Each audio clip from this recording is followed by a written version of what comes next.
वास्तव न्यूज में स्वागत है आपका। मैं हूं सरदार।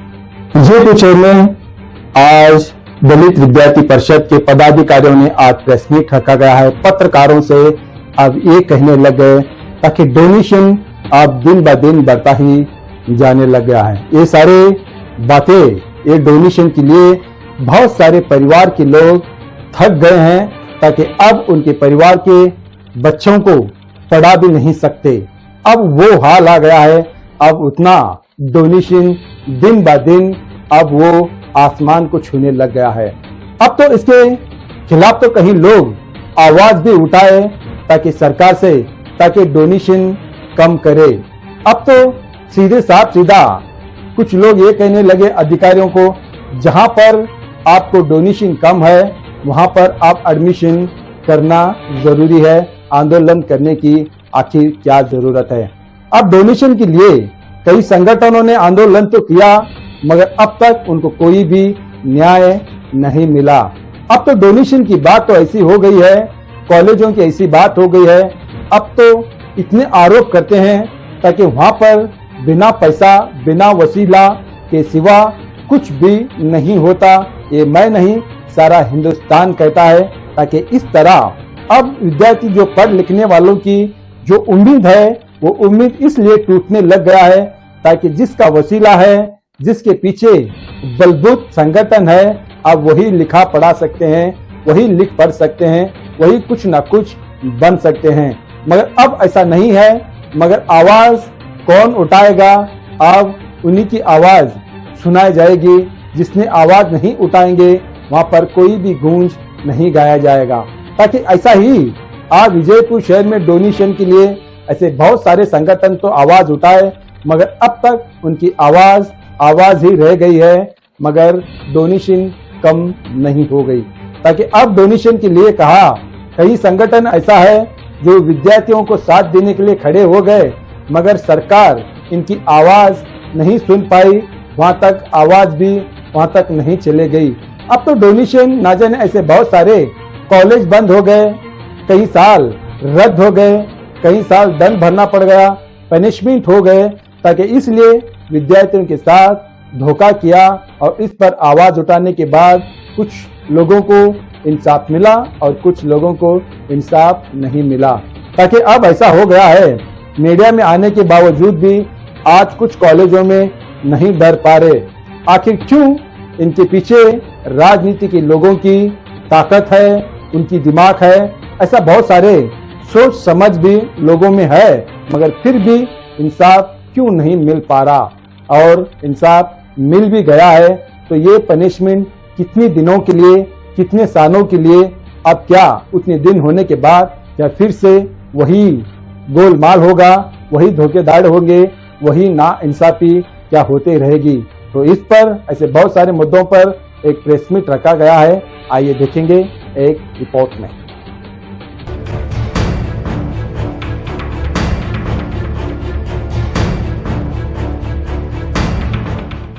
ಮಾತನ್ನ 3 ಲಕ್ಷ ಕೊಡಬೇಕು, ಅದು ಕೂಡ 1 ವರ್ಷ ಕಾಯಬೇಕು ಅಂತಕ್ಕಂತ ಮಾತನ್ನ ಹೇಳಿದಾಗ ಬಹಳ ಕೆಟ್ಟ ಶೋಚನೀಯ ಅನಿಸ್ತು. ಅದು ನಮಗೆ ಅಂಬೇಡ್ಕರ್ ಸ್ಪರ್ಧಾತ್ಮಕ ಪರೀಕ್ಷೆಯಲ್ಲಿ ಪ್ರಥಮ ಶ್ರೇಣಿಯಲ್ಲಿ ಪಾಸ್ ಆಗಿರತಕ್ಕಂತ ವಿದ್ಯಾರ್ಥಿನಿಗೆ ಒಂದು ಸೀಟ್ ಕೊಡ್ಸಕ್ ಆಗ್ತಾ ಇಲ್ಲಲ್ಲ ಅಂತಕ್ಕಂತ ವಿಷಯವನ್ನು ಇಟ್ಕೊಂಡು ನಾವು ಎಲ್ಲ BEd ಕಾಲೇಜ್ಗಳನ್ನ ಸುತ್ತಾಕಿದ್ರು ಕೂಡ ಎಲ್ಲರ ಒಂದೇ ಧ್ವನಿಯಾಗಿತ್ತು, ನಮಗೆ ಡೊನೇಷನ್ ಕೊಡಬೇಕು ಮತ್ತೆ ಈ ವರ್ಷ ನಿಮ್ಗೆ ಸೀಟ್ ಸಿಗಲ್ಲ ಅಂತಕ್ಕಂಥದ್ದು.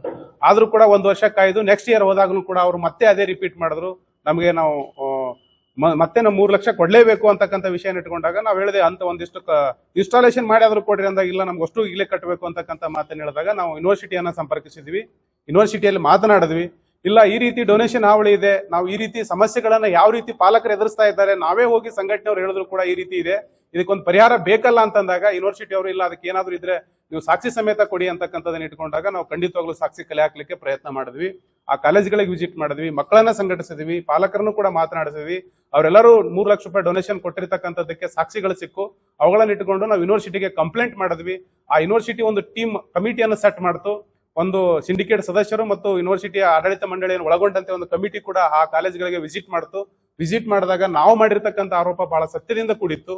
ಅದನ್ನ ನೋಡಿರ್ತಕ್ಕಂಥ ಯೂನಿವರ್ಸಿಟಿ ಅವರು ರೆಫರ್ ಮಾಡಿದ್ರು, ಏನಪ್ಪಾ ಅಂತಂದ್ರೆ ಈ ಕಾಲೇಜ್ಗಳಿಗೆ ತಪ್ಪು ಮಾಡ್ತಾ ಇದ್ದಾರೆ, ಡೊನೇಷನ್ ಹೆಚ್ಚುವರಿಯಾಗಿ ತೆಗೆದುಕೊಳ್ತಾ ಇದ್ದಾರೆ, ಇದ್ರ ಮೇಲೆ ಕ್ರಮ ಕೈಗೊಳ್ಳಬೇಕು ಅಂತಕ್ಕಂಥದ್ದು. ಅದನ್ನ ಇಟ್ಕೊಂಡು ನಾವು ವಿಸಿ ಅವರಿಗೆ ಭೇಟಿ ಆದಾಗ ವಿಸಿ ಅವರು ಕೂಡ ಅಷ್ಟೊಂದು ಉತ್ಸಾಹದಿಂದ ಇರಲಿಲ್ಲ.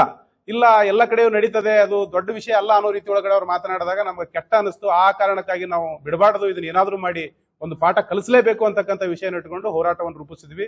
ಸಿಂಡಿಕೇಟ್ ಸಭೆಗೆ ಮುತ್ತಿಗೆ ಹಾಕಿದ್ವಿ. ತಾವು ಕೂಡ ಇದ್ರಿ, ತಮ್ಮ ಪತ್ರಿಕೆಯಲ್ಲಿ ತಮ್ಮ ಸುದ್ದಿ ಮಾಧ್ಯಮದಲ್ಲಿ ಆ ವಿಷಯಗಳ ಪ್ರಸ್ತಾಪ ಮಾಡಿದ್ರಿ. ಆ ಸಂದರ್ಭದಲ್ಲಿ ನಾವು ಇದನ್ನ ಬೇಕೇ ಬೇಕು, ಇವತ್ತು ರೆಸೊಲ್ಯೂಷನ್ ಪಾಸ್ ಆಗ್ಲೇಬೇಕು, ನೀವು ಯೂನಿವರ್ಸಿಟಿಯಿಂದ ಆ ಎರಡೂ ಕಾಲೇಜ್ಗಳನ್ನ ಬ್ಯಾನ್ ಮಾಡಬೇಕು ಮತ್ತು ದಂಡ ಕೂಡ ವಿಧಿಸಬೇಕು ಅಂತಕ್ಕಂಥದ್ದು ಇಟ್ಕೊಂಡಾಗ ಅವರು ಅದಕ್ಕೆ ಒಪ್ಕೊಂಡು ಆ ದಿನ ಆ ಎರಡೂ BEd ಕಾಲೇಜು, ಕಣ್ಣಿ BEd ಕಾಲೇಜು ಮತ್ತೆ SMRK BEd ಕಾಲೇಜ್ಗಳನ್ನ ರದ್ದು ಮಾಡೋದ್ರ ಮುಖಾಂತರ ಪ್ರತಿ ಕಾಲೇಜಿಗೆ 30 ಲಕ್ಷ ರೂಪಾಯಿ ದಂಡವನ್ನು ಹಾಕಿ ಅವತ್ತು ಆದೇಶ ಏನಪ್ಪಾ ಅಂತಂದ್ರೆ ಸಿಂಡಿಕೇಟ್ ಸಭೆಯಲ್ಲಿ ನಿರ್ಣಯ ತೆಗೆದುಕೊಂಡ್ರು. ಆ ನಿರ್ಣಯ ತೆಗೆದುಕೊಂಡ್ರು ಕೂಡ ನಾವು ಬಿಡ್ಲಿಲ್ಲ. ಸಿಂಡಿಕೇಟ್ ತೆಗೆದುಕೊಂಡಿರ್ತಕ್ಕಂಥ ನಿರ್ಣಯವನ್ನ ರೆಸೊಲ್ಯೂಷನ್ ಆಗಿ ಪಾಸ್ ಮಾಡಿ ಅದು ನಮಗೆ ಪ್ರತಿ ಬೇಕಂದಾಗ ಅವರು ಕೊನೆಗೆ ನಮಗೊಂದು ಸಿಂಡಿಕೇಟ್ ಸಭೆಯಿಂದ ಒಂದು ರೆಸೊಲ್ಯೂಷನ್ ಪಾಸ್ ಮಾಡಿ ನಮಗೆ ಕಳಿಸಿದ್ರು. ಈ ರೆಸೊಲ್ಯೂಷನ್ ಪಾಸ್ ಮಾಡಿದ್ದೀವಿ. ಈ ರೆಸೊಲ್ಯೂಷನ್ ಅಲ್ಲಿ ಎರಡೂ ಕಾಲೇಜ್ಗಳನ್ನ ರದ್ದು ಮಾಡಿದ್ದೀವಿ, ಮತ್ತೆ 3 ವರ್ಷ ಬ್ಯಾನ್ ಮಾಡಿದ್ದೀವಿ, ಮತ್ತೆ ಅದಕ್ಕೆ ಏನಪ್ಪಾ ಅಂತಂದ್ರೆ 30 ಲಕ್ಷ ರೂಪಾಯಿ ದಂಡವನ್ನು ಕೂಡ ಹಾಕಿದ್ದೀವಿ ಅಂತಕ್ಕಂಥದ್ದನ್ನು ಅವರು ಸಿಂಡಿಕೇಟ್ ಸಭೆಯಲ್ಲಿ ರೆಸೊಲ್ಯೂಷನ್ ಕಾಪಿಯನ್ನು ನಮ್ಗೆ ಕೊಟ್ಟಾಗ ನಮ್ಗೆ ಖುಷಿ ಆಯ್ತು. ಈ ಕಾರಣಕ್ಕಾಗಿ ಎಲ್ಲಾ ಪಾಲಕರಲ್ಲಿ ಮತ್ತು ವಿದ್ಯಾರ್ಥಿಗಳಲ್ಲಿ ವಿನಂತಿ ಮಾಡ್ಕೋತೇವೆ, ಇವೆರಡೂ ಕಾಲೇಜ್ಗಳಿಗೆ ಅಡ್ಮಿಷನ್ 3 ವರ್ಷ ಬ್ಯಾನ್ ಆಗಿದೆ. ಆ ಕಾರಣಕ್ಕಾಗಿ ಎರಡೂ ಕಾಲೇಜ್ಗಳಿಗೆ ಅಡ್ಮಿಷನ್ ಮಾಡಬೇಡಿ, ಮತ್ತು ಆ ಕಾಲೇಜಿನಲ್ಲಿ ಇರತಕ್ಕಂಥ ಮಕ್ಕಳಿಗೂ ಕೂಡ ಬೇರೆ ಪರ್ಯಾಯ ಕಾಲೇಜ್ಗಳಿಗೆ ಯೂನಿವರ್ಸಿಟಿಯಿಂದ ಅವಕಾಶವನ್ನು ಕೂಡ ಮಾಡಿಕೊಟ್ಟಿದ್ದಾರೆ. ತಾವು ಬೇರೆ ಕಾಲೇಜ್ಗಳಿಗೆ ಪ್ರವೇಶ ಪಡಿಬಹುದು ಅಂತಕ್ಕಂಥದ್ದು ಈ ಸಂದರ್ಭದಲ್ಲಿ ನಾನು ಎಲ್ಲ ವಿದ್ಯಾರ್ಥಿಗಳಿಗೆ ಒಂದು ಮನವಿಯನ್ನು ಮಾಡ್ಕೋತೇವೆ. ಮತ್ತೆ ಮುಂದುವರೆದು ನಾವು ಈ ರೀತಿ ಹೋರಾಟವನ್ನು ರೂಪಿಸುವಾಗ ಹಲವಾರು ಸಮಸ್ಯೆಗಳು ಕೂಡ, ಒತ್ತಡಗಳು ಕೂಡ ಬಂದರೂ ಕೂಡ ದಲಿತ ವಿದ್ಯಾರ್ಥಿ ಪರಿಷತ್ತು ತಾವೆಲ್ಲರೂ ಗಮನಿಸಿದ್ದೀರಿ, ಸುಮಾರು ದಶಕಗಳ ಕಾಲ ನಾವು ಹೋರಾಟವನ್ನ ರಾಜ್ಯದಲ್ಲಿ ಕಟ್ಟಿದ್ದೀವಿ. ನಾವೆಲ್ಲಿಯೂ ಕೂಡ ರಾಜಿರಹಿತ ಹೋರಾಟವನ್ನು ಮಾಡ್ತಾ ಇಲ್ಲಿವರೆಗೂ ಬಂದು ನಿಂತಿದ್ದೀವಿ ನಿಮ್ಮೆಲ್ಲರ ಬೆಂಬಲ ಮತ್ತು ಸಹಕಾರದೊಂದಿಗೆ. ಇನ್ನು ಮುಂದಿನ ದಿನಮಾನದಲ್ಲಿಯೂ ಕೂಡ ನಾವು ಈ ಡೊನೇಷನ್ ಹಾವಳಿ ಅಂತಕ್ಕಂಥ ಕೆಟ್ಟ ಪರಿಸ್ಥಿತಿಯಿಂದ ಪಾಲಕರು ಮತ್ತೆ ಇನ್ನೊಂದೇನಪ್ಪಾ ಅಂತಂದ್ರೆ ಈ ಮಕ್ಕಳು ಬಹಳ ಇದೇನಪ್ಪಾ ಜರ್ಜರಿತರಾಗ್ತಾ ಇದ್ದಾರೆ. ದುಡಿದು ಎಲ್ಲವನ್ನೂ ಕೂಡ ಖಾಸಗಿ ಶಿಕ್ಷಣ ಸಂಸ್ಥೆಗಳಿಗೆ ಸುರಿಯುವಂತಹ ಒಂದು ವಾತಾವರಣ ನಿರ್ಮಾಣ ಆಗಿದೆ. ಇದ್ರ ವಿರುದ್ಧ ನಾವೆಲ್ಲರೂ ಕೂಡ ದನಿ ಆಗೋಣ, ನಿರಂತರವಾಗಿ ಹೋರಾಟ ಮಾಡೋಣ. ಇನ್ನು 10 ಕಾಲೇಜೇ ನಡೆಸಲ್ಲ, ಆದ್ರೂ ಕೂಡ ಅಡ್ಮಿಷನ್ ತೆಗೆದುಕೊಳ್ತಾರೆ. ಆ ಕಾಲೇಜ್ ನಡೆಸದೆ ಏನಪ್ಪಾ ಅಂತಂದ್ರೆ ಅವರು ಮಕ್ಕಳ ಹೆಚ್ಚು ದುಡ್ಡನ್ನು ತೆಗೆದುಕೊಂಡು ಡೈರೆಕ್ಟ್ ಎಕ್ಸಾಮ್ ಬರ್ಲಿಕ್ಕೆ ಅವಕಾಶ ಮಾಡಿಕೊಟ್ಟಿರ್ತಕ್ಕಂಥ ಹಲವಾರು ಕಾಲೇಜ್ಗಳನ್ನು ಪಟ್ಟಿ ಮಾಡಿದ್ದೀವಿ. ಆ ಪಟ್ಟಿಯನ್ನು ಕೂಡ ಯೂನಿವರ್ಸಿಟಿಗೆ ಕೊಟ್ಟಿದ್ದೀವಿ. ಆ ಕಾಲೇಜುಗಳು ಕೂಡ ವಿಜಯಪುರ ಜಿಲ್ಲೆಯಲ್ಲಿ ರಾಜ್ಯದಲ್ಲಿ ಬಂದ್ ಆಗ್ಲಿಕ್ಕೆ ಅವುಗಳನ್ನು ಅಮಾನತ್ನಲ್ಲಿ ಇಡ್ಲಿಕ್ಕೆ, ಅಪ್ಲಿಕೇಶನ್ ಕ್ಯಾನ್ಸಲ್ ಮಾಡ್ಲಿಕ್ಕೆ ನಾವೆಲ್ಲರೂ ಕೂಡ ರಿಕಮೆಂಡ್ ಮಾಡಿದ್ದೀವಿ, ಅಂದ್ರೆ ಒತ್ತಡ ಹಾಕ್ತಾ ಇದ್ದೀವಿ. ಒಂದ್ ವೇಳೆ ಮಾಡದೇ ಇದ್ರೆ ಮುಂದಿನ ದಿನಮಾನದಲ್ಲಿ ನಾವು ಹೋರಾಟವನ್ನು ಕೂಡ ರೂಪಿಸಬೇಕಾಗ್ತದೆ. ಆ ಹೋರಾಟಕ್ಕೆ ತಾವೆಲ್ಲರೂ ಕೂಡ ಬೆಂಬಲಿಸಬೇಕು, ನಮ್ಮ ಜೊತೆಲಿ ಇರಬೇಕು ಅಂತಕ್ಕಂಥ ವಿನಂತಿಯೊಂದಿಗೆ ಈ ರೀತಿ ಒಂದು 2 ಕಾಲೇಜ್ಗಳನ್ನ ಬ್ಯಾನ್ ಆಗಿರ್ತಕ್ಕಂಥ ಸುದ್ದಿಯನ್ನ ತಮ್ಮ ಜನಪ್ರಿಯ ಸುದ್ದಿ ಮಾಧ್ಯಮದಲ್ಲಿ ಪ್ರಸಾರ ಮಾಡೋದ್ರ ಮುಖಾಂತರ ಪಾಲಕರಿಗೆ ಮತ್ತು ವಿದ್ಯಾರ್ಥಿಗಳಿಗೆ ಇದನ್ನ ಅವೇರ್ನೆಸ್ ಮೂಡಿಸಬೇಕು ಅಂತಕ್ಕಂಥದ್ದು ತಮ್ಮಲ್ಲಿ ವಿನಂತಿಯನ್ನು ಮಾಡ್ಕೊಳ್ತಾ ಇದ್ದೇವೆ. ಮುಂದುವರಿದು ಈ ಇಷ್ಟೆಲ್ಲ ಆದ್ರೂ ಕೂಡ ಈ PG ಸೆಂಟರ್ಗೆ ಒಬ್ಬ ಲೈಂಗಿಕ ಕಿರುಕುಳವನ್ನು ಕೊಡ್ತಕ್ಕಂಥ ಒಬ್ಬ ಹೆಣ್ಣು ಬಾಕ ಒಬ್ಬ ಮೂರ್ತಿ ಅಂತಕ್ಕಂಥವ್ರು ಇಲ್ಲಿ PG ಸೆಂಟರ್ ಡೈರೆಕ್ಟರ್ ಆಗಿ ಬಂದಿದ್ರು. ಅದನ್ನು ಕೂಡ ನಾವು ಯೂನಿವರ್ಸಿಟಿ ಮತ್ತು ಸಂಬಂಧಪಟ್ಟ ಸರ್ಕಾರದ ಗಮನಕ್ಕೂ ಕೂಡ ತಂದಿದ್ವಿ. ಅವರು ನಿನ್ನೆ ಅವ್ರನ್ನ ಅಮಾನತು ಮಾಡೋದ್ರ ಮುಖಾಂತರ ನಮ್ಮ ದಲಿತ ವಿದ್ಯಾರ್ಥಿ ಪರಿಷತ್ತಿಗೆ ಒಂದು ಗೆಲುವು. ಇದನ್ನು ಕೂಡ ಒಂದು ಭ್ರಷ್ಟಾಚಾರದ ವಿರುದ್ಧ ನಾವು ಮಾಡ್ತಕ್ಕಂಥ ಹೋರಾಟದಲ್ಲಿ ಇದು ಕೂಡ ನಮ್ಮ ಗೆಲುವು ಅಂತಕ್ಕಂಥದ್ದು ನಮಗೆ ಹೆಮ್ಮೆ ಅನಿಸ್ತದೆ. ಇವರು PG ಸೆಂಟರ್ ಡೈರೆಕ್ಟರ್ನ ಅಮಾನತುಗೊಳಿಸಿದ್ದಾರೆ ಮತ್ತು ವಿಜಯಪುರ PG ಸೆಂಟರ್ ಇಂದ ಅವ್ರನ್ನ ತೆಗೆದು ಹಾಕಿದ್ದಾರೆ. ಅದು ಕೂಡ ನಮಗೆ ಖುಷಿ ಕೊಡ್ತದೆ. ಈ ಎಲ್ಲ ಹೋರಾಟಗಳು ಕೂಡ ಜನಪರವಾಗಿರ್ತಕ್ಕಂಥ ಹೋರಾಟಗಳು, ವಿದ್ಯಾರ್ಥಿ ಪರವಾಗಿರ್ತಕ್ಕಂಥ ಹೋರಾಟಗಳನ್ನ ನಾವು ರೂಪಿಸ್ತಾ ಇದ್ದೇವೆ. ಇದೆಲ್ಲವೂ ಕೂಡ ನಿಮ್ಮಿಂದ, ನೀವೆಲ್ಲರೂ ಕೂಡ ಇದಕ್ಕೆ ಧ್ವನಿ ಆಗ್ತಾ ಇದ್ದೀರಿ, ನೀವು ಜೊತೆ ನಿಲ್ತಾ ಇದ್ದೀರಿ, ನೀವೆಲ್ಲರೂ ಕೂಡ ನಿಲ್ಬೇಕು. ಈ ಪತ್ರಿಕಾಗೋಷ್ಠಿಯ ಮೂಲಕ ನಾವು, ಮಾಧ್ಯಮದ ಮೂಲಕ ನಾವು ಎಲ್ಲ ಜನರಲ್ಲಿ, ವಿದ್ಯಾರ್ಥಿಗಳಲ್ಲಿ ಒಂದು ವಿನಂತಿಯನ್ನು ಮಾಡ್ಕೊಳ್ತೇವೆ. ಇಂತಹ ಭ್ರಷ್ಟಾಚಾರಗಳು ನಡೆಯುವಾಗ ಕಣ್ಣು ಮುಂದೆ ನಡೀತಾ ಇದ್ರೂ ಕೂಡ ಒಂದು ನಾಗರಿಕ ಸಮಾಜ ಆಗಿ, ಒಂದು ಪ್ರಬುದ್ಧ ಸಮಾಜ ಆಗಿ ನೀವು ಪ್ರತಿಕ್ರಿಯೆ ನೀಡಬೇಕಾಗ್ತದೆ. ಒಂದೊಂದು ಏನಪ್ಪಾ ಅಂತಂದ್ರೆ ನೀವು ಪ್ರಬುದ್ಧ ಸಮಾಜವಾಗಿ ಇದನ್ನ ಎದುರಿಸಬೇಕಾಗ್ತದೆ, ಇದನ್ನ ಏನಪ್ಪಾ ಅಂತ ಪ್ರತಿಭಟಿಸಬೇಕಾಗ್ತದೆ. ಇಲ್ಲ ನೀವು ಯಥಾಸ್ಥಿತಿಯಾಗಿ ನೀವು ಡೊನೇಷನ್ 3 ಲಕ್ಷ ನೀವು ಕೊಟ್ಟು ಮಕ್ಕಳನ್ನ ಅಡ್ಮಿಷನ್ ಮಾಡಿ ಆ ಮಕ್ಕಳಿಗೆ ನೌಕರಿ ಸಿಗ್ತದ ಅಥವಾ ಅದನ್ನ ಗ್ಯಾರಂಟಿ ಅದ, ಅಷ್ಟು ದುಡ್ಡನ್ನ ಎಷ್ಟೋ ಹೊಲಗಳನ್ನು ಮಾರಿ, ಎಷ್ಟೋ ಲೀಸು ದುಡಿಲಿಕ್ಕೆ ಎಲ್ಲ ಸಾಲ ಸೋಲ ಮಾಡಿ ನೀವು ತಂದು ಕಟ್ತೀರಿ. ಕಟ್ಟದ ಸಂದರ್ಭದಲ್ಲಿ ಆ ಮಗುವಿನ ಶಿಕ್ಷಣ ಕೂಡ ಪೂರ್ತಿ ಆಗಲ್ಲ. ಆಮೇಲೆ ಶಿಕ್ಷಣ ಪೂರ್ತಿ ಆದ್ರೂ ಕೂಡ ಮುಂದೆ ನಗದು ಸಿಗ್ತದೆ ಅಂತಕ್ಕಂಥ ಗ್ಯಾರಂಟಿ ಇಲ್ಲ. ಆ ಕಾರಣಕ್ಕಾಗಿ ಸಿಗ್ತಕ್ಕಂಥ ಶಿಕ್ಷಣವೂ ಕೂಡ ಮೌಲ್ಯಯುತವಾಗಿರ್ಬೇಕು. ಮತ್ತು ಆ ಶಿಕ್ಷಣ ಸಿಕ್ಕಿರ್ತಕ್ಕಂಥ ಶಿಕ್ಷಣಕ್ಕೆ ಬಾಬಾ ಸಾಹೇಬ್ ಅಂಬೇಡ್ಕರ್ ಅವರು ಹೇಳಿದಾಗೆ ಎಲ್ಲರಿಗೂ ಕೂಡ ಉಚಿತ ಮತ್ತು ಕಡ್ಡಾಯ ಶಿಕ್ಷಣ ಸಿಗಬೇಕು ಅಂತ ಸಂವಿಧಾನ ಹೇಳ್ತದೆ. ಮತ್ತೆ ಪಡೆದಿರ್ತಕ್ಕಂಥ ಶಿಕ್ಷಣಕ್ಕೆ ತಕ್ಕ ಉದ್ಯೋಗ ಕೊಡಬೇಕು ಅಂತ ಸಂವಿಧಾನ ಹೇಳ್ತದೆ. ಉದ್ಯೋಗ ಕೊಡಕ್ ಆಗದೆ ಇದ್ರೆ ಅವರಿಗೆ ಸರ್ಕಾರದ ನೆರವು ಕೊಡಬೇಕು, ಅವರಿಗೆ ಸ್ವಯಂ ಉದ್ಯೋಗ ಮಾಡ್ಲಿಕ್ಕೆ ಅಂತ ಸಂವಿಧಾನ ಹೇಳ್ತದೆ. ಆದ್ರೆ ಅವೆಲ್ಲವನ್ನೂ ಕೂಡ ದಾರಿಗೆ ತುಡಿರ್ತಕ್ಕಂಥ ಈ ಖಾಸಗಿ ಶಿಕ್ಷಣ ವಲಯ ಸಂಪೂರ್ಣವಾಗಿ ಸಂವಿಧಾನವನ್ನು ಬುಡಮೇಲೆ ಮಾಡ್ಲಿಕ್ಕೆ ಹೊರಟಿದೆ. ಇದರ ವಿರುದ್ಧ ದಲಿತ ವಿದ್ಯಾರ್ಥಿ ಪರಿಷತ್ತು ನಿರಂತರ ವಿದ್ಯಾರ್ಥಿ ಪರವಾಗಿ, ಜನರ ಪರವಾಗಿ ಹೋರಾಟವನ್ನು ರೂಪಿಸಲಿಕ್ಕೆ ನಾವು ತಯಾರಿದ್ದೀವಿ. ಅದಕ್ಕೆ ಬಂಧುಗಳೇ ತಾವೆಲ್ಲರೂ ಕೂಡ ಬೆಂಬಲಿಸಬೇಕು. ಪತ್ರಿಕಾ ಮಾಧ್ಯಮದ ಮೂಲಕ ಮತ್ತೆ ನಾವು ಜನರಲ್ಲಿ ವಿನಂತಿ ಮಾಡ್ಕೊಳ್ತೇನೆ, ಡೊನೇಷನ್ ಹಾವಳಿ ಅಂತಕ್ಕಂಥದ್ದನ್ನ ತಡೆಗಟ್ಟಲಿಕ್ಕೆ ನಾವೆಲ್ಲರೂ ಕೂಡ ಸನ್ನದ್ಧರಾಗೋಣ. ಸಣ್ಣ ಸಣ್ಣ ಹೋರಾಟಗಳನ್ನು ಮಾಡೋದ್ರ ಮುಖಾಂತರ ಡೊನೇಷನ್ ಹಾವಳಿಯನ್ನು ಕಿತ್ತೊಗಿಲಿಕ್ಕೆ ನಾವೆಲ್ಲರೂ ಕೂಡ ಸನ್ನದ್ಧರಾಗೋಣ. ಒಂದು ಕುಮಾರಿ ಮೋನಿಕಾ ಬಸವರಾಜ್ ಕಮ್ಮಿ ಅಂತಕ್ಕಂಥ ಕಾಲೇಜು, ಒಂದು SMRK ಅಂತೇಳಿ ಕಲ್ಲೂರು ಮಠ B.Ed ಕಾಲೇಜು. ಅವೆರಡೂ ಕೂಡ 3 ವರ್ಷ ಬ್ಯಾನ್ ಮಾಡ್ತೀವಿ ಅಂತೇಳಿ ನಮ್ಗೆ ಇವತ್ತು ಚೆನ್ನಮ್ಮ ಯೂನಿವರ್ಸಿಟಿಯಿಂದ ಸಿಂಡಿಕೇಟ್ ಮೀಟಿಂಗಲ್ಲಿ ಪಾಸ್ ಮಾಡಿ ಇವತ್ತು ರೆಗ್ಯುಲೇಷನ್ ಕೂಡ ನಮ್ಗೆ ಇವತ್ತು ಕಳಿಸಿದ್ದಾರೆ. 3 ವರ್ಷ ಬ್ಯಾನು, 30 ಲಕ್ಷ ರೂಪಾಯಿ ಅವ್ರಿಗೆ ದಂಡವನ್ನು ವಿಧಿಸಿದ್ದೀವಿ. ಮತ್ತು ಆ ಒಂದು ಕಾಲೇಜ್ದಲ್ಲಿ ಇರ್ತಕ್ಕಂಥ ವಿದ್ಯಾರ್ಥಿಗಳನ್ನು ಸಮೀಪದಲ್ಲಿ ಇರ್ತಕ್ಕಂಥ ಬೇರೆ ಒಳ್ಳೆ ರೀತಿಯ ಎಜುಕೇಷನ್ ಕೊಡುವಂಥ ಒಂದು ಕಾಲೇಜ್ಗಳಿಗೆ ನಾವು ಅವ್ರಿಗೆ ಕಳಿಸ್ತೀವಿ ಅಂತಕ್ಕಂಥ ಒಂದು ಪ್ರಸ್ತಾವನೆ ಕೂಡ ಸಿಂಡಿಕೇಟಲ್ಲಿ ಸಭೆಯಲ್ಲಿ ನಿರ್ಣಯ ಆಗಿದೆ. ಅದು ಕೂಡ ಸದ್ಯದಲ್ಲೇ ಜಾರಿ ಆಗಬೇಕು. ಯಾವುದೇ ವಿದ್ಯಾರ್ಥಿಗಳು ಇವತ್ತು ನಮ್ಮ ಕಾಲೇಜ್ ಬ್ಯಾನ್ ಆಗಿದೆ, ನಮಗೆ ಯಾವ ರೀತಿ ಶಿಕ್ಷಣ ಸಿಗ್ತಾ ಇದೆ ಅಂತಕ್ಕಂಥ ಒಂದು ಭಯ ಆತಂಕ ಏನಾದರೂ ಇದ್ದರೂ ಕೂಡ ಎಲ್ಲವನ್ನು ಹೊರತುಪಡಿಸಿ ಒಳ್ಳೆ ಶಿಕ್ಷಣ ನಾವು ಪಡಿಬೇಕು ಅಂತಕ್ಕಂಥ ಒಂದು ಆಲೋಚನೆಯೊಂದಿಗೆ ಅವರು ಯಾವ ಒಂದು ರೆಗ್ಯುಲೇಷನ್ ಮೂಲಕ ಯಾವ ಕಾಲೇಜ್ಗೆ ಅವರು ಅಪ್ಲಿಕೇಶನ್ ಮಾಡ್ತಾರೆ ಆ ಕಾಲೇಜ್ಗೆ ನೀವು ಹೋಗ್ಲಿಕ್ಕೆ ಸನ್ನಿಧರಾಗಬೇಕಂತೇಳಿ ಅವ್ರ ಜೊತೆ ಯಾವಾಗಲೂ ಕೂಡ ಆ ವಿದ್ಯಾರ್ಥಿಗಳ ಜೊತೆ ದಲಿತ ವಿದ್ಯಾರ್ಥಿ ಪರಿಷತ್ ಇರ್ತದೆ ಅಂತೇಳಿ ಮಾಧ್ಯಮ ಮುಖಾಂತರ ಅವರಿಗೆ ಮನವಿ ಕೂಡ ಮಾಡ್ಕೊಳ್ಳೋಕೆ ನಾವು ಇಚ್ಛೆ ಪಡ್ತಾ ಇದ್ದೀವಿ.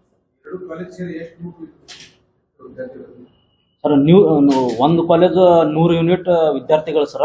ಫಸ್ಟ್ ಇಯರ್ ಸೆಕೆಂಡ್ ಇಯರ್ ಕೂಡಿ 200 ವಿದ್ಯಾರ್ಥಿಗಳು.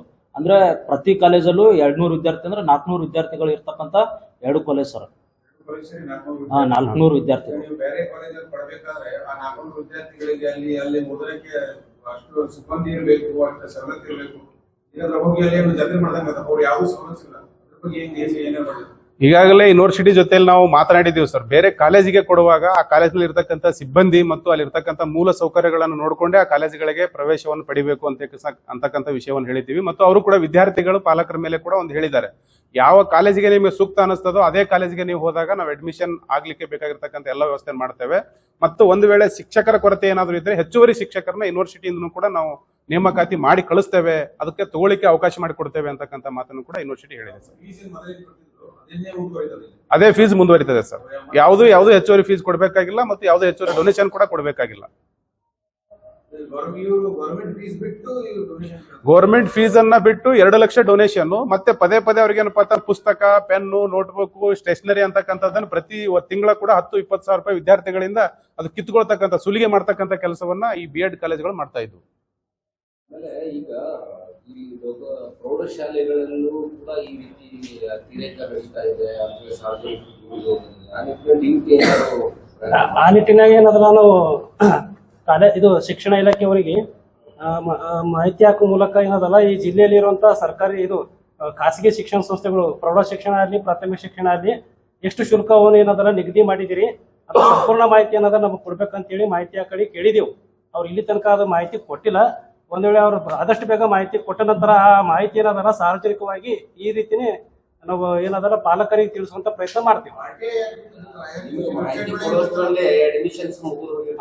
ಅಲ್ಲ ಸರ್ ಇಲ್ಲ ಸರ್ ಹಂಗಲ್ಲ. ಪಾಲಕರ ಪರಿಸ್ಥಿತಿ ಹೆಂಗಾಗ್ಬಿಡ್ತದ, ಅನಿವಾರ್ಯತೆ ಸೃಷ್ಟಿ ಆಗ್ಬಿಡ್ತೈತಿ. ಈ ಅಡ್ಮಿಷನ್ ಅಷ್ಟು ಒಳಗಾಗಿ ನೀವು DPದವರು ಏನಾದ್ರು ಪ್ರಯತ್ನ ಮಾಡಿ ಅದನ್ನ ಒಂದು ಪ್ರಯತ್ನ ಆಯ್ತು ಅಂದ್ರೆ ಅವ್ರು ಭಯ ಆಗಿ ಫೀಸ್ ಅಲ್ಲೇ ಆಗ್ಲಿ ಅಥವಾ ಇದರಲ್ಲಿ ಕಡಿಮೆ ಆಗ್ಬಹುದು. ಈಗ ನಾವು ಡೊನೇಷನ್ ವಿರುದ್ಧ ಅಂತಕ್ಕಂಥ ಮಾತನ್ನ ಸ್ಟಾರ್ಟ್ ಮಾಡಿರ್ತಕ್ಕಂಥದ್ದೇ ಮೇ ತಿಂಗಳಿನಿಂದ ನಾವು ಕ್ಯಾಂಪೇನ್ ಪ್ರಾರಂಭ ಮಾಡಿದ್ದೇವೆ. ಆ ಸಂದರ್ಭದಲ್ಲಿ ಪಾಲಕರಿಗೂ ಕೂಡ ಮನವಿ ಮಾಡಿದ್ದೇವೆ, ಯಾವ್ಯಾವ ಕಾಲೇಜಿನಲ್ಲಿ ಹೆಚ್ಚುವರಿ ಡೊನೇಷನ್ ಶುಲ್ಕವನ್ನು ಪಡೆದುಕೊಳ್ತಾ ಇದ್ದಾರೋ ದಯವಿಟ್ಟು ಹಂಗೇನಿದ್ರೆ ಮಾಹಿತಿ ಕೊಡಿ ಅಂತಕ್ಕಂಥ ಮಾತನ್ನು ಕೂಡ ಹೇಳಿದ್ವಿ. ಆಮೇಲೆ ಸರ್ಕಾರದಿಂದ ಒಂದು ಫೀಸ್ ಅನ್ನ ನಿಗದಿ ಮಾಡಿದ್ದಾರೆ. ಅದು ಎಷ್ಟು ಫೀಸ್ ಅನ್ನ ಯಾವ ಕಾಲೇಜಿಗೆ ತೆಗೆದುಕೊಳ್ಬೇಕು, ಖಾಸಗಿ ಶಿಕ್ಷಣ ಸಂಸ್ಥೆ ಎಷ್ಟು ತೆಗೆದುಕೊಳ್ಬೇಕು, ಗೌರ್ಮೆಂಟ್ ಎಷ್ಟು ತೆಗೆದುಕೊಳ್ಬೇಕು ಅಂತಕ್ಕಂಥ ಫೀಸ್ ನಿಗದಿ ಆಗಿದೆ. ಅದನ್ನ ಬಿಟ್ಟು ಹೆಚ್ಚುವರಿ ಏನಾದರೂ ಶುಲ್ಕ ತೆಗೆದುಕೊಂಡ್ರೆ ಖಂಡಿತವಾಗ್ಲೂ ಅವ್ರು ಶಿಕ್ಷೆಗೆ ಅರ್ಹರಾಗ್ತಾರೆ. ಆ ನಿಟ್ಟಿನಲ್ಲಿ ನಾವು ಕೂಡ ಸಂಬಂಧಪಟ್ಟ ಇಲಾಖೆಯೊಂದಿಗೆ ಮಾತುಕತೆ ಆಗಿದೆ. ಆ ರೀತಿ ದೂರುಗಳು ಬಂದ್ರೆ ಖಂಡಿತವಾಗ್ಲೂ ನಮ್ಗೆ ಕೊಡಿ ಅಂತಕ್ಕಂಥ ಮಾತನ್ನು ಶಿಕ್ಷಣ ಇಲಾಖೆಯವರು ಹೇಳಿದ್ದಾರೆ. ಅದನ್ನು ಕೂಡ ನಾವು ಕಲೆ ಹಾಕಿ ಕೆಲವು ಮಾಹಿತಿಗಳನ್ನು ಇಟ್ಕೊಂಡು ಮುಂದಿನ ದಿನಮಾನದಲ್ಲೇ ನಿಮ್ಮ ಮುಂದೆ ಬರ್ತೇವೆ. ನಾವು ಎಷ್ಟು ಕಾಲೇಜುಗಳ ವಿರುದ್ಧ ನಾವು ಈಗಾಗಲೇ ಅಪೀಲ್ ಮಾಡ್ತಾ ಇದ್ದೇವೆ, ಸರ್ಕಾರಕ್ಕೆ ಎಷ್ಟು ಲೆಟರ್ ಕರೆಸ್ಪಾಂಡೆನ್ಸ್ ಮಾಡಿದ್ದೇವೆ ಅಂತಕ್ಕಂಥ ತೆಗೆದುಕೊಂಡು ಬರ್ತೇವೆ.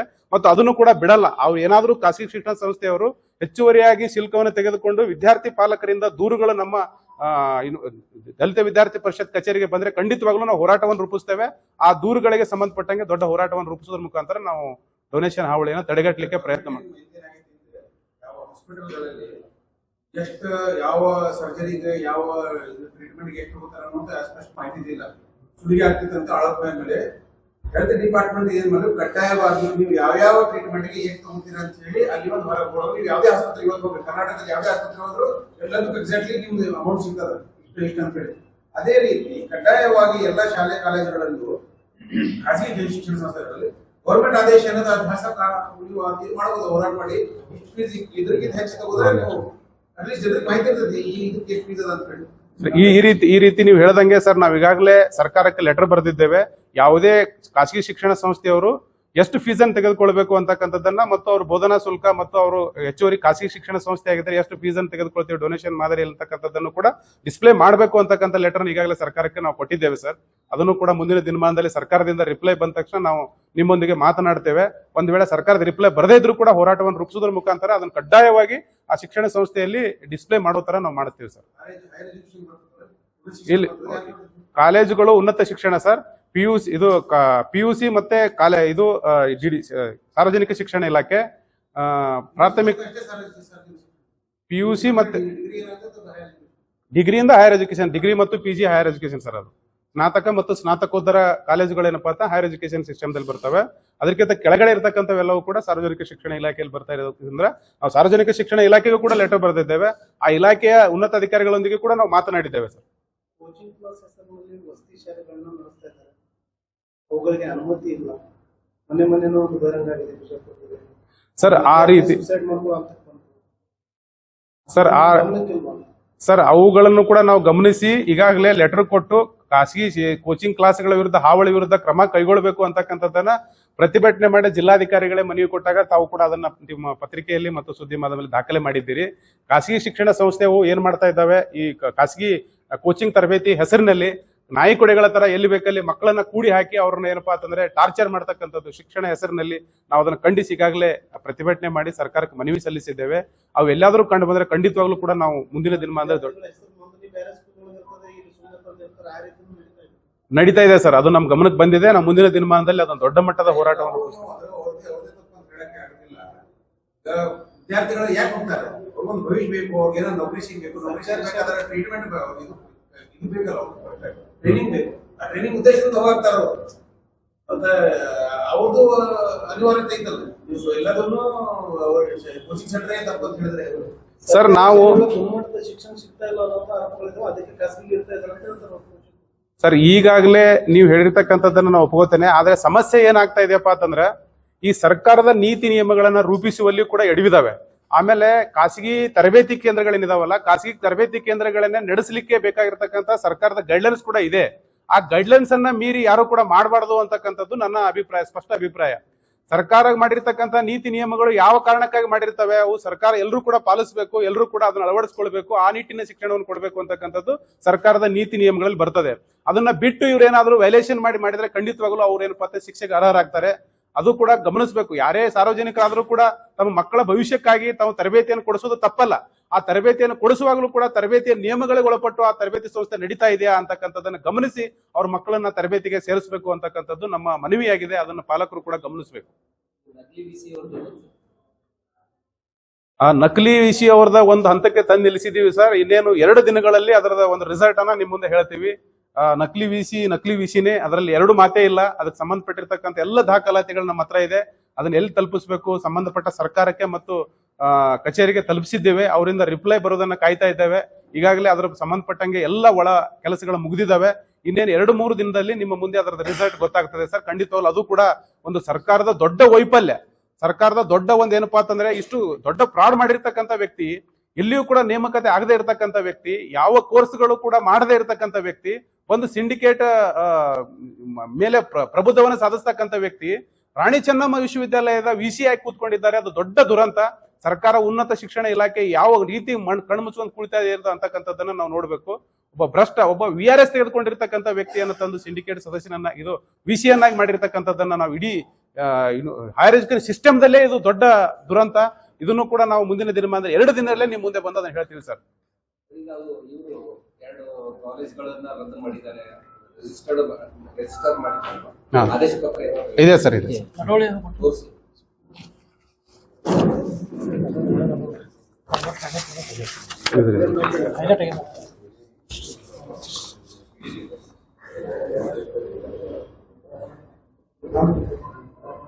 ಈಗ ಇನ್ನೂ ಒಂದು ಪ್ರಶ್ನೆ, ಇದ್ರದ್ದು ಇದು ಡೈರೆಕ್ಟ್ ಸಂಬಂಧ ಇಲ್ಲ, ಇದು ಹೋರಾಟ ಮಾಡೋದಿಲ್ಲ.